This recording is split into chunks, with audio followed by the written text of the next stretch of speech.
What's going on, everybody? Welcome back to the Pack-A-Day podcast. I'm your host, Andy Herman. You can follow me on Twitter at Andy Herman NFL. It is officially the Friday edition of the Pack-A-Day podcast, which means one thing only. That is special guest Mike Wahle. Mike, so happy to be joined by you once again. Of course, you can follow him on Twitter at Mike Wahle68. Mike, how are you doing? And happy, Victory Friday at this point. That's right. Victory Friday feels great. Glad to be here. Thanks for having me as always, Andy. Yeah, you bet. So I don't ever want to pigeonhole you into just offensive line talk, because I know you can talk X's and O's from any other position and et cetera. But obviously you have a ton of experience playing offensive line. And I actually thought that this was a very interesting week from an offensive line standpoint. There were a lot of topics of discussion out there. Clearly, the biggest of which is the return of David Bakhtiari. Gets about 35-ish snaps at left tackle. And clearly great to see David Bakhtiari out there at left tackle. But I wanted to get your input on how you thought he played, what his return means, and what do you think Green Bay can accomplish with him moving forward? I think his return's huge. I think we talked about it a little bit last time. Like, he's a force multiplier because of the confidence he brings to the rest of the group. Obviously, he's going to be better than anybody you have on the team that can play that position. I think Josh has done a really marvelous job, actually, an outstanding job of playing left tackle for this team in his absence. But there's only one Bakhtiari. We're lucky to have him. He's probably one of the top, 3 tackles in the league right now. When he gets back to kind of full speed, he looks great. He obviously, listen, in the game of football, you'll have a play where, a second-year player beats you inside. Everybody wants to talk about it, and Aaron gets flushed. And like in our life, yeah, you don't want to get beat inside. But that is like one play in 35. And I thought he played excellent for the most part in this game. His confidence, the way he can kind of move humans, when he locks into somebody, they don't get away from him. Stuff that happens in the run game. And again, it just goes back to me, the confidence that I think Aaron has when he's back there, the confidence that John Rennie Jr. is going to play with because he's there, the Mercedes Lewis's of the world, the Tinians of the world. Like, everyone's going to be better because he's in the game. I think we might be able to move Josh somewhere else. We probably want to talk about that. But he's been doing a great job, and I can't wait to see Bakhtiari play full time.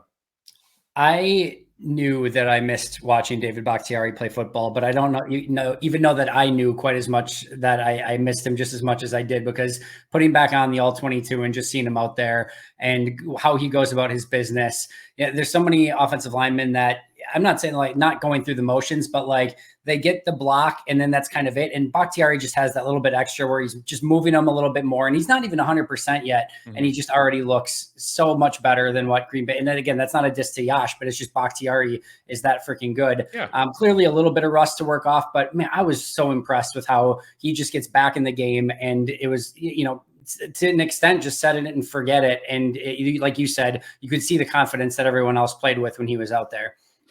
Yeah, and the thing that I think Bach does that we prided ourselves a lot on, 20 years ago, and I think a lot of Green Bay Packers offensive linemen prided themselves on it. I think of Scott Wills and TJ and those guys, is you always want to get the last push.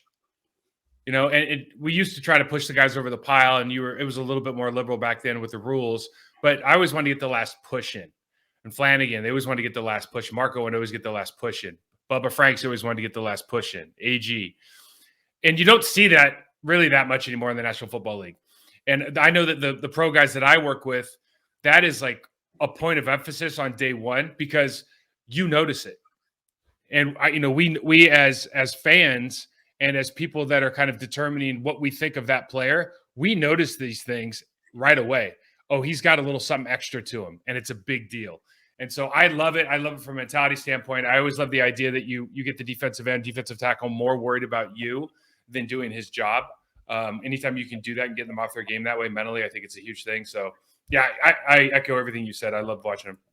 I did not know that, that terminology, the last push, that was a thing, but like, that's exactly how you define some of the things that you see on tape with him, is him getting that last push and just that little extra effort that gets a little bit more, push, in his defender outside of the play, even that much more. And again, I can't even put it in words as to how much I missed watching him and just his technique and how he goes about his business. And it was on display once again, even in 35 snaps. And I'm so excited. Hopefully everything's good. That he didn't have any major issues. It seems that way. He practiced on Wednesday, had his normal day off Thursday. Hopefully he's good to practice on Friday, and hopefully those snaps increase over time. But man, it was amazing to see him out there. One of the other topics along the offensive line this week, and we had a fun interaction with it on Twitter as well, was Royce Newman. Now, before we get into this, I do have to preface the fact because sometimes I'll say like, hey, I thought Royce had actually a good week this week. And then I get labeled as like a Royce Newman apologist or appreciate. Like Royce Newman has had a rough go of it so far this year, in my opinion. He's my lowest graded player through 3 weeks.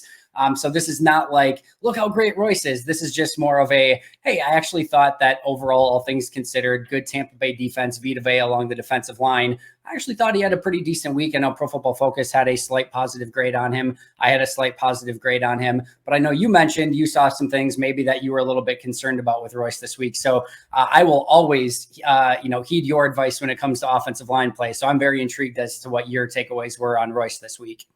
Well, and I want to preface this by saying I know how hard it is to play guard in the National Football League. So I'm never going to want to come on the show and talk bad, especially about Green Bay Packers guards, because I have so much respect for what they're doing and how difficult the game is. Right.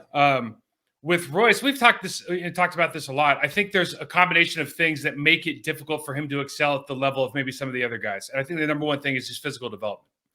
And so I love the play speed that Royce tries to play with. I love that he tries to play with extended arms. From a physical standpoint, he plays with a base sometimes that doesn't allow him to maximize his power. He doesn't necessarily get into and off of defenders in the way that you would like. He can't unlock his hips, or he doesn't unlock his hips maybe as powerfully as some of the other guards in the league. And so what happens is, particularly maybe towards the end of the game this last week, I look at maybe, play 49 or 50 towards, to the end, you see him getting pushed back. You see him getting beat. You see him getting kind of turned in the hole and not being able to get off double teams to the second level. And listen, I would say this, generally inside, they're not doing a great job of getting to the second level under control, right? Whether it's JRJ and Myers, whether it's Myers and Royce, whether it's Royce and Elton Jenkins, like we're not doing a wonderful job of moving the person to the backside and being able to get off on that linebacker, that safety. So those are things we can improve on. Obviously, when they're moving around this week, we saw 2 eyes stunning outside, and then they're bringing the safety into the play to force the cutback. Like those, we're not doing a good job of like putting our foot in the ground and creating a hard, we'll just call it a bumper, so we can create a lane for the running back straight up the field. We don't do a good job of that, and sometimes it gets hidden because Aaron Jones and AJ make really good cuts. But I guess I looked at it this way, and like just because of the way that the season started, Andy, is now that Bakhtiari's back, realistically, I look at kind of the ceiling on players, and I see Zach Tom having an incredibly high ceiling and doing pretty well when he was in there. Not great, but like I can kind of close my eyes and see him being a player. Yep. And then Josh Nijman's not going to play anymore. And I went, oh, Josh is the kind of body type he could play anywhere. So my thought was, and just to maybe light a fire under Royce, but also to like give guys a legitimate chance, because there's no other real starting opportunities on this team right now, unless they want to move Jenkins back inside.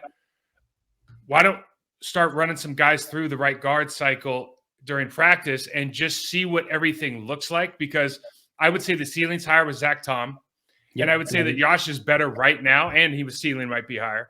I don't know if he's a better right guard, but I think overall we would say that he's a better lineman. So those are kind of my thoughts on the right guard position. Again, I'm not here to say that he's doing a poor job necessarily. There's guards in the league that are doing much worse. But I think for given the quality of this team and kind of where we're at right now, it would be interesting to see maybe some other options there. Man, there's so much I want to unpack there, because I think that's all really good stuff. And I actually agree with all of it. I actually hadn't realized, I just looked at it now as you were going. I had 5 negatives on Royce Newman in that last stretch of the game that you mentioned, where he maybe started to get a little bit tired as the game went on. I thought he was a clean first half, but like, as you mentioned, I didn't even recognize that, maybe he kind of fell off as the game went on. Interesting point there. Can I make a point on that? Yeah, because this does happen all the time, especially when you play guard, and you see our offense is we're down blocking and pulling around, and then Aaron might pop the ball up to the left side, even though they pull it to the right. And maybe they're running a keep pass. There's a lot of plays in the first half, and this happened to me. This happens to everybody, but there's a lot of plays in the first half where like he's not really involved in the play a lot, and even he might pull and AJ decides to cut it upfield. There's a lot of things like that kind of happen. Whereas, and I guess this is my point, when it came down to like, we got to get the job done, now you see some negatives where you're hopefully not seeing as many negatives. Sorry. Totally. Yeah, no, totally makes sense. And I one of my disappointments so far in the season is after Royce had 1,000+ snaps a season ago, I was very hopeful that, with a year in an NFL weight room and an off season, that he was going to be able to kind of work on some of the strength issues and some of the technique issues. And I kind of see the same so far through 3 games, still very early, but kind of see the same Royce Newman that we saw last year so far through 3 games this year. So was definitely hoping for a little bit more. I think it brings up that ceiling question as well. And for a team that is so intent on best 5 guys, we got to get our best 5 guys out there. It is interesting that you do have these options, whether it's the long-term ceiling of Zach Tom, or probably, like you mentioned, just the better player right now in Yosh Nijman of, all right, is there a way to get your better 5 guys? And maybe they're waiting to see with Yosh of like, okay, can we trust Bakhtiari to be in there every week, every snap, and don't have to worry about putting Yosh back at left tackle at some point? Maybe they're waiting to see that. And then once they get the go ahead on that,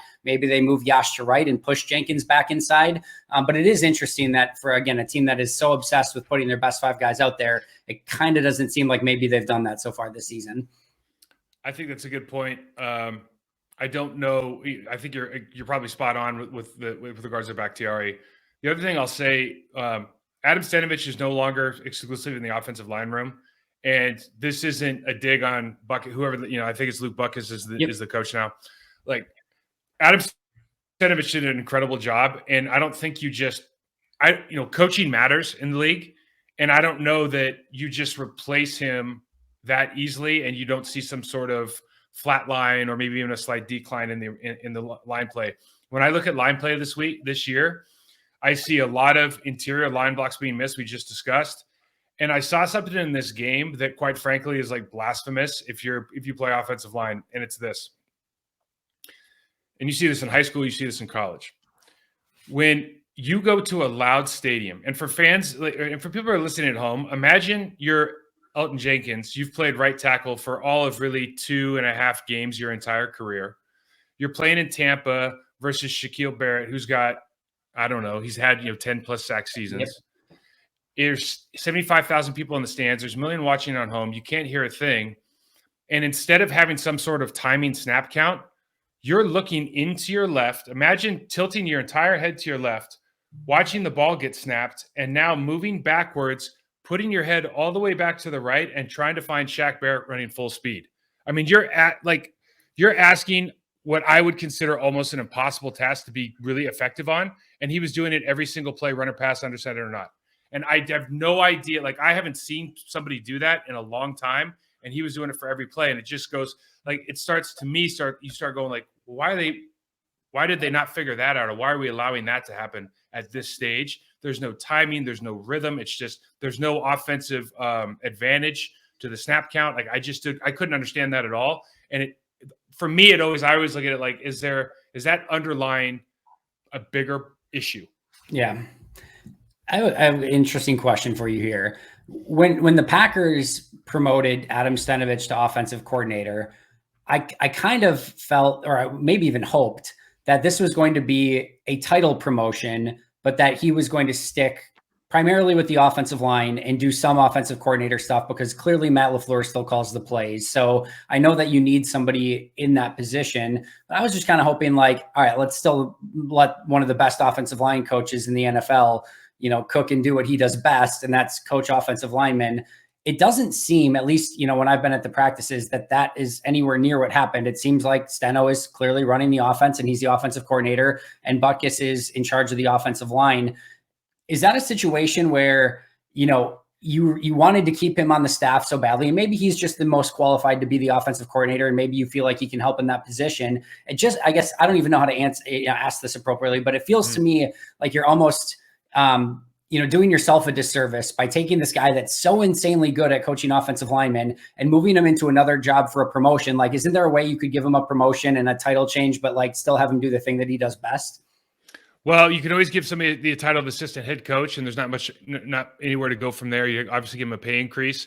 Right. I think from a development standpoint, I think the offensive line coach, if he has ambitions of being a head coach, then offensive coordinator is the next obvious thing. You don't see too many head coaches go straight to, too many offensive line coaches going to straight to head coaching. You don't see a lot of those guys being successful. Right. So I understand why they did it, but to your point, I haven't been to a single practice, and I just guessed that happened, right? Because you can kind of tell what's going on. And again, the bar is extremely high for this group. You're a victim of your success to some extent. So it would be nice, and I completely agree with you that Stenavich might have to go spend a little more time with the offensive line and be in that room and just make sure that the details are where they need to be. Because when I saw them looking in, like I don't, all the other stuff I have, I'm not there. When a guy has to do this and then start backpedaling and do this, I mean, that 20 years ago, that was a bad idea. It's a terrible idea now. Yeah, no, that's disappointing. Hopefully that's something that they can get cleaned up. I do want to ask you a couple other quick ones really quick. I know we talked about Elton Jenkins at right tackle last week. I thought there were some struggles again there this week. What was your feel on Elton in week 2 at right tackle? Well, and we just alluded to it. Like, it's almost like I want to give him an incomplete grade because I can't imagine trying to play against not only Shaq Barrett, but also Todd Bowles' defense with all the pressures and all the looks he's going to get when I don't even get to see what's going on before the snap. And now I have to reposition, like, my brain, which is an amazing computer, has to redirect, balance, and do all these things while inputting this information that I'm seeing for the first time as it's running straight at me. Like, that is a very, very difficult thing to do. The thing that you do see with Jenkins right now is that his sets are inconsistent. They're a little bit flat. His right hand sticks outside. He's kind of he doesn't go inside to inside. He doesn't have his kind of hands inside his cylinder or inside the phone booth, however you want to look at it. And because of that, it's easy to turn him. It's easy to go inside. When he can get a hold of somebody, the guy's got incredible core and incredible balance and base. But if you want to dramatically improve quickly, you have to become automatic, what I just call a line set, which means you have to have a consistent set where you're going a little bit more vertical, a little less flat, so you're not opening up that B gap as much. Gotcha. So for those listening at home, can you walk through, and maybe I don't know how long this would take, but maybe a snapshot version of what does a silent count, look like? What does that involve, and why would maybe Green Bay not go to that, or maybe they did in this situation? Well, so what you see a lot is very, very simply, a silent count is when the quarterback's not saying hike or not clapping or anything like that, not going through a cadence. And you'll see the center usually kind of nod his head or look to the left or the right. The Atlanta Falcons got in trouble for this years ago because they were I think the center was moving too much. But you do some sort of head movement, and then there's a time after that, which the rest of the offensive line is going to assume that the center is going to hike the ball and we can all move. So for most teams, you'll have multiple kind of head nods. You'll have, we're going to go on the second head nod. We're going to go on the second head nod plus 1 second. We're going to go on the first head nod right away. We're going to go on the first head nod plus 1 second. We don't have a play called. We're going to head nod 3 times. Then he's going to call play. We're going to go on the first one. But basically, it allows the offensive line to have the advantage in a loud building, because I know that after the head nod, he might go immediately. He might go after 1 second. He might nod his head again. And when you have that information and you're able to use it, now the advantage goes back to the offense. Because from an offensive line perspective, we talk about this all the time. We're the least athletic. We're going against very, very athletic, huge men that are running forward while we're going backwards. And now we don't know when they're going to start, and they do. Like, that is a huge disadvantage. So what do you usually know? You know the play and you know the snap count. They don't know either of them. Now, you've given them one of those. It's not it's not a level playing field. So it's one of the hardest things for an offensive lineman to overcome in a loud place, is not being able to time the snap count to get off when the ball is snapped. Gotcha. Thank you. I appreciate that. And then the last offensive lineman I want to discuss just really quick was Josh Myers. You had posted some really impressive clips from Myers, as did Ben Fennell. Ben also posted some clips that were not so glowing of Josh Myers, and that I think got some buzz on both sides. To me, this is sort of Josh Myers at this point. We see some stuff that's just so freaking good. The clips that you posted against Vita Vea, where he's, being able to, get inside of him and kind of wall him off. The plays where, he's getting to the second level, he looks fantastic. And then there's other plays where he's just on the ground too much. The technique starts to suffer. And I feel like that's just kind of the Josh Myers experience right now. I do think he's going to get to the point of being a pretty darn solid offensive lineman. He's already not bad, but I think there's still some work to be done. But what have you seen from Myers so far? I think it's more the same that we've been talking about today, Andy, is that the growth, I think, from last year, in kind of the way we saw him, where we projected him, I don't know that it's kind of stalled out a little bit as far as we don't see a big jump in performance. Usually when centers are on the ground, it's not because they're getting thrown, it's because they're missing. And he's missing a lot. He's missing because of his footwork. He's missing because he doesn't necessarily win with his hands. He might be too tall. There's certainly been communication errors, or at least perceived communication errors between the mesh of the center and the left guard, the center and the right guard. That happened. We talked about it last week in the pass protection and the run game. Then we can talk about it again this week in the run game specifically. So you see a lot of good things out of him. He certainly has. He has all the tools required. He comes from a big school. Like, he's been playing competitive at a very, very high level for a long time. And for me, whenever you see this now, and look, in retrospect, like, I wish I would have done what I tell my people to do now, right? But you have to kind of take a step back, be super objective and super critical with yourself, knowing that the best thing for you is to become the best at the basics of your sport. And for offensive linemen, it's splits, it's stance, it's first step, it's pad level, and it's winning on your second step with your inside hand. And like, it's that easy. If you get really good at that stuff, you're going to be an amazing football player in this league. I saw a couple of things out there. You mentioned splits right now. I saw a couple of things out there where Green Bay had some extremely wide splits this past week. Did you catch anything on that? And what were your thoughts on them playing some of those really wide splits? Well, splits are – a lot of teams aren't smart enough to use splits anymore. Green Bay is a team that is smart enough to use splits. So for people thinking about this, imagine if I want to run the ball inside in like the A gap between the center and the guard, and I know there's going to be a shade and a 3 technique, or a 2-eye and a 3 technique to make it more obvious. If my guard split out a full 3 feet from the center, so a yard away from the center, I've already created the hole. So even if I stalemate, I've already created – there's a hole that Aaron Jones can run through. Whereas a lot of these guys don't think about their splits. They're a foot apart. And so if they get turned in any way, if they're not completely square, if they don't get great movement, there's just nowhere to run. And conversely, if I'm running outside and I want to have a better chance of kind of mud up the defender into a pile, or if I want a better chance to be able to reach him, or more real estate to reach him before the running back gets outside, I can reduce my split a little bit and give myself more real estate. It's a way to affect, or from a tackle perspective, maybe the most obvious. The further away the defensive end is from the quarterback, I feel like the better off I am. So I'm going to take big splits if I can in pass protection, because I'm giving myself an extra 2 or 3 feet for that quarterback to understand what's coming towards him and step up. Or if the guy bull rushes me, I have an extra second and a half. Like, it's a really big deal, and nobody uses it. I wish you were a little bit more passionate about offensive line play, Mike. Oh, man, I love it so much. It's amazing. It's absolutely amazing.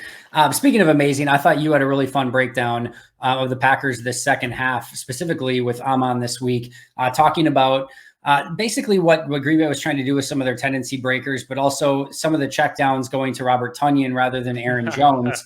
And there being a pretty big difference between a check down going to Aaron Jones and Robert Tonyan. Obviously, I want everyone to go and check out your podcast with Amon as well. But do you want to give kind of a brief rundown of kind of what you saw in those situations? Yeah, so I thought it was interesting. This was one of the first games where Green Bay was using some tendency breakers with Tonyan. Like, they were basically leaving him the game and like let him try to block every once in a while.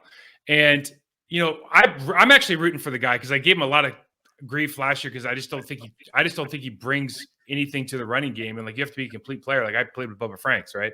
But I also played with Wesley Walls, so I know that there's receiving tight ends in the world. I just, I really respected guys who are kind of two-way players. And what you noticed this last week is that they kept Tonyan, especially in the second half. They're keeping him in to maybe chip off of Shaq Barrett, or, help in the backfield. And then he's the guy that's releasing, where that usually is like an Aaron Jones. Well, the difference is, if Aaron Jones gets the ball in the flat, or it gets the ball on the little swing pass, or the Texas route, he's going to make the first guy miss, and he's going to split the second 2 guys, and you're going to get 7, 8, 9, 10, 12 yards. When Tonyan gets the ball, he gets tackled by the first person every time. And that's not a dig. That just is what it is, right? Like, I'm not telling you anything you don't know. Right. But from a defensive perspective, or I should say maybe from the Packers perspective, it was perplexing to me, given how we're struggling, given that he's not good in pass protection anyways. Why not go to like 20 personnel, get rid of the tight end altogether, put your receivers on, put AJ and Aaron in the backfield, put them split off the hip of the tackle, and let them do that dirty work that they love to do anyways, and then put them in space versus their linebackers or versus their defensive backs, because we know they're going to get more yardage. I just thought it was interesting to me, because I like that they're breaking tendency so that everybody knows that it's not a pass when Tonyan's in, but also you see the downside of it in a competitive game where it's like, he doesn't really do a great job near the line of scrimmage of gaining extra yardage. I wish I had the exact examples in the back of my head, but I remember there was a couple plays. It wasn't just Tunyon. There was one where Tyler Davis was the inline tight end, and I think they're running to the outside. I don't know if it was a stretch or what it was, but I'm like, and I don't think Mercedes Lewis was in the game on the play. And I'm like, man, if that's Mercedes Lewis instead of Tyler Davis, like they're going to get some serious yardage. Instead, I think, I think Davis struggled with the block on the inside. There was another one where I felt like, I don't remember if it was like Davis and Lewis or Tunyon and Lewis or what it was, but like, it was almost like they were flipped. And I like Davis was the inside guy and Lewis was the outside or something like that, where I'm like, man, you just flip those two. And I'm like, I think that play has a lot better chance of success. And there were a couple of those, but to your point, you have to break tendency from time to time. Otherwise, it's just an easy tell for defenses to be like, all right, Mercedes is out there, run. All right, Tunyon or Davis is out there, pass. And I do think they try to switch some of that up. But to your point, it didn't work on a couple of occasions just because they didn't have the guys to block when they needed to block. Yeah, and you look at, why did we shut down? What is another reason we shut down in the second half? I mean, listen, Tampa Bay's got an incredible defense, but Tampa Bay very quickly, it looked like they made a halftime adjustment. They started just, hey, we're going to penetrate at the point of attack. And the point of attack right now, if those tight ends are in, we're going to push them into the backfield. We're going to make it so your guard, your tackle can't pull around. We're going to make it so the running back has to cut early, and has to kind of go back into the teeth of our defense. And it happened to Mercedes, but it's going to happen to those other guys almost every play because they're just not – football is very it's still a very violent sport. And defensive guys are by nature very, very violent. And so defensive ends, linebackers, even safeties in these days, some of these guys are very violent. And so if you're a receiving tight end forced into that world, like unless you don't embrace it completely and take the time to learn how to be like controlled violent, you're going to really struggle in the run game. It just is what it is. I thought Tampa in all phases in the second half played a lot more violent, and Green Bay didn't respond extremely well. I thought they were much more physical with the Packers wide receivers. They were much more physical on the edges, and it was a night and day difference between first half and second half. And I think, if I remember correctly, I think when they did the halftime report, I think they said, like Todd Bowles said, that they had to tackle better and bring more intensity. You saw it in the second half. And like I said, I wish Green Bay would have responded a little bit better, but they got out of there with the win, and hopefully that's something they can learn on moving forward. You brought up Wesley Walls. I got to ask you, who's the best Packer-Panther connection of all time? We've got Wesley Walls. We've got Mike Wahle. We've got Reggie White. There's Reggie White. There it is. Yeah, that's a pretty decent one. Yeah. There's some pretty good Packer-Panther connections out there.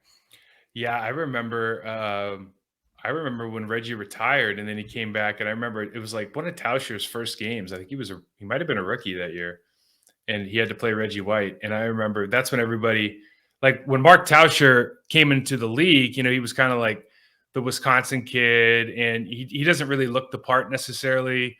And so everybody thought it was, I don't want to say everybody thought it was a gimmick, right? But they drafted the Wisconsin kid in the late round and this whole thing. But then he started winning at training camp, and it was against Vonnie Holliday, who was our first round pick a couple years before. And everyone's going like, God, he's pretty good. But Earl was there, Earl Dotson. Yep. And then Earl had, I don't know if it was a migraine or can't remember exactly the reason why Earl went out, but Tausch went and played Reggie White on Monday Night Football in Carolina and like stopped the club. And the jaws were out on our sideline just as much as they were, I'm sure, on theirs. Like we couldn't believe it.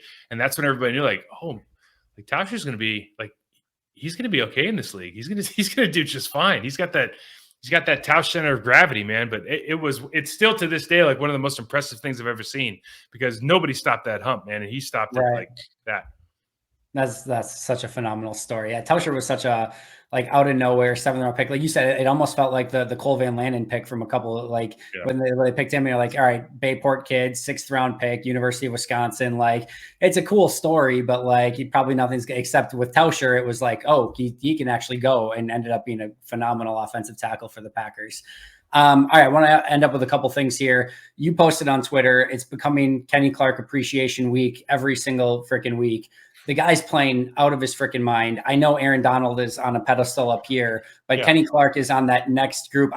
Probably, if not the next one, he's right in the Chris Joneses, Grady Jarrett's, whoever else you want to put in that category. He is setting, I know he's getting some of the statistics and the pressure and the win rate, and we're starting to see some of that really show up more. But man, the stuff that he is doing to help the defense that doesn't even show up in the box score.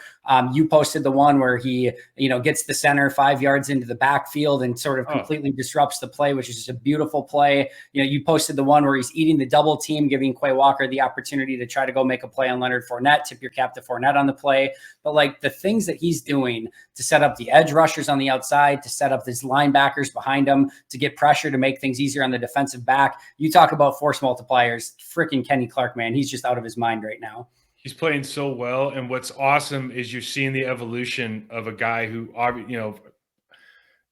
by results only, I'm judging this because I don't watch practice, but he's got to be a hard worker because he's actually a good pass rusher now. Yep. And I wouldn't have said that last year or the year before. I would have said, as an offensive lineman, you always look at how can this guy hurt me? And with Kenny Clark, I would have said, like, he's really good in the run game, but I'm not really worried about him in the passing game. Like, I know he's going to bull me, but, most guys, if you figure out they don't have any other moves, like, that's okay. Double hand swipes now, the way he flips his hips, like, he can get by guys really, really well now. And that adds a layer of fear to the offensive line.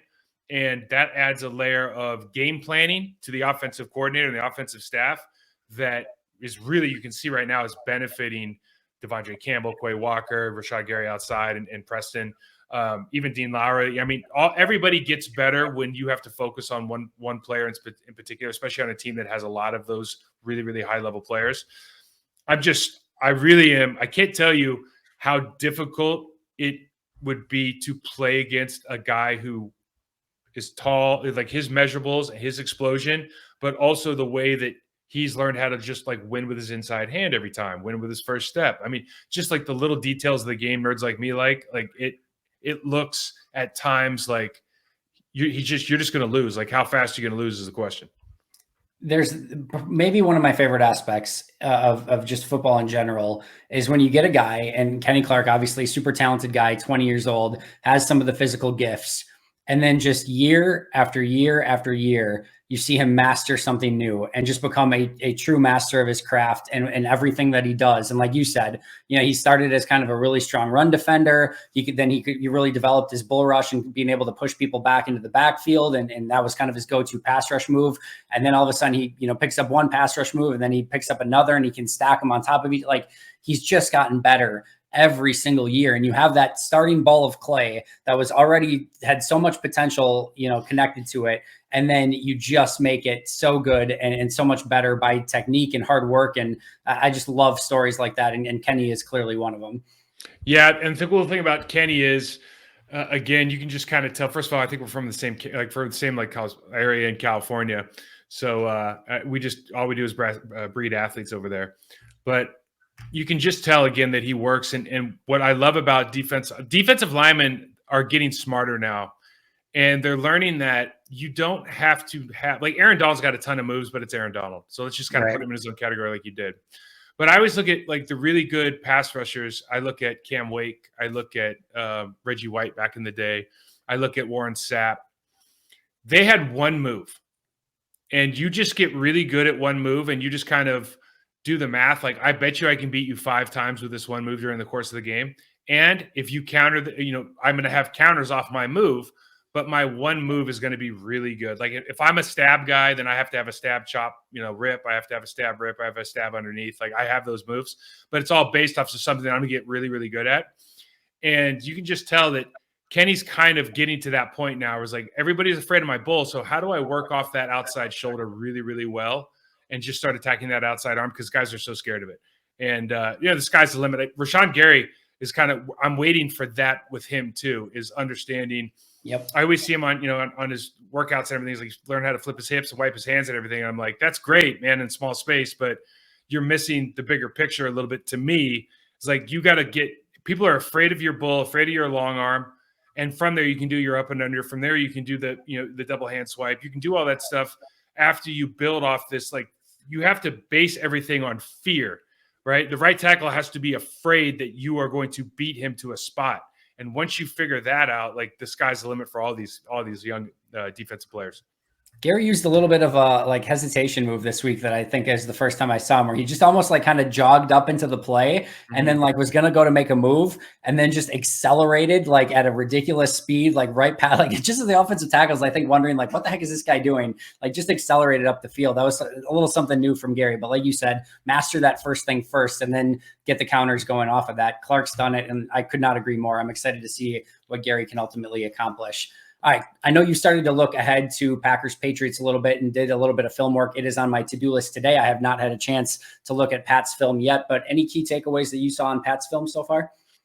Well, obviously they have a quarterback situation. Brian Hoyer looks like he's probably going to play. The game last week against the Ravens, they moved the ball great. Yeah. I mean, they're in the game. The offensive line is it's funny because you don't know who the offensive coordinator is and blah, blah, blah, blah, blah. And I just laugh because I'm like, everybody realizes Bill Belichick's the smartest guy in the room, right? Yeah. Like if he says it's good, it's good. Just relax. Everybody on the outside, we could talk about it. But if Bill says it's good, trust me, it's okay. And they are extremely well coached up front. They got a couple guys up front that I really enjoyed watching, particularly their right guard. I think his name is Michael Iwenu. Michael Iwenu, yeah. He is a monster. And a matchup that we are going to enjoy is Kenny versus that guy, because he's like 350 and he can move around a little bit. He's got good technique. They have their tackles they've had there forever: Trent Brown, Isaiah Wynn. Their center David Andrews is the same. Cole Strange. The Devontae Parker is a guy that I had in Miami, and he had a breakout game last week. I expect him to continue on the ascent. He's a guy that just never quite put it together for a multitude of reasons, maybe some outside of his control. In Miami, he's in a great environment now to be successful. I think he's going to continue to find success there. And then on defense, Judon is a beast. Wise has 4 sacks. He's a good player, number 91 for them. I thought he was great last year. He's a stud. So they have a built-in pass rush with those two guys. And the thing that the Patriots can do as well, if not better than anybody else, is their book is huge. And that means that as a quarterback, as an offensive coordinator, you have to be ready for the 6-2 on 2nd and 8, and you have to be ready for dropping 8 on 1st and 10. And sometimes you just go, what's going on?